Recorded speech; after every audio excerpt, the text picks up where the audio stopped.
సమ్మర్లో సరైనడు వచ్చాక మళ్ళీ ఆ స్థాయిలో బాక్సాఫీస్ను కలకలాడించిన భారీ సినిమా మరేదీ లేదు.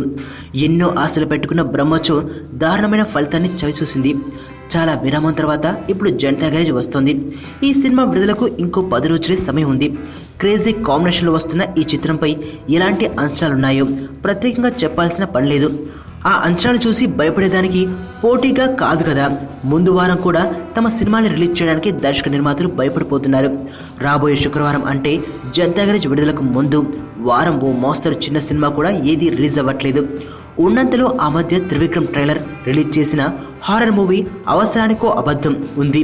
ఇది కాకుండా మలయాళ dubbing cinema 100 Days of Love ను రిలీజ్ చేస్తున్నారు. ఇంకా బంతిపూల జానకి, ప్రేమంటే సులువు కాదురా అంటూ జనాలకు పెద్దగా తెలియని సినిమాలు విడుదల చేస్తున్నారు. వీటిలో ఏది కూడా ప్రేక్షకుల్ని అంతగా ఆకర్షించే సినిమా కాదు. ఇక జనతా గ్యారేజ్ రిలీజ్ అయ్యాక తర్వాతి వారం వచ్చే సినిమాల విషయంలోనూ సందేహాలున్నాయి. ఆ వారానికి ప్రేమం డబ్బింగ్ సినిమా ఇంకొకడు షెడ్యూల్ అయి ఉన్నాయి. అయితే ఈ సినిమాలు ఒకేసారి వస్తాయని గ్యారంటీగా చెప్పలేం. అది జనతా గ్యారేజ్ ఫలితాన్ని బట్టి ఆధారపడి ఉంటుంది.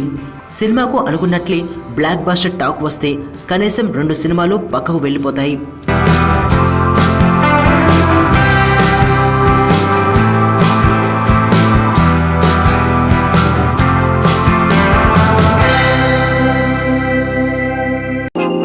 నేను ఆనంద్.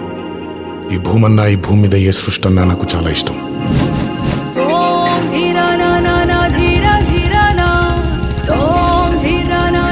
చెట్లు, మొక్కలు, గాలి, నీరు, వాటిని కాపాడుకోవటమే నా పని కూడా. It's a joggers park. 213 చెట్లు ముంబైకి చాలా ఆక్సిజన్ సప్లై చేస్తుంది.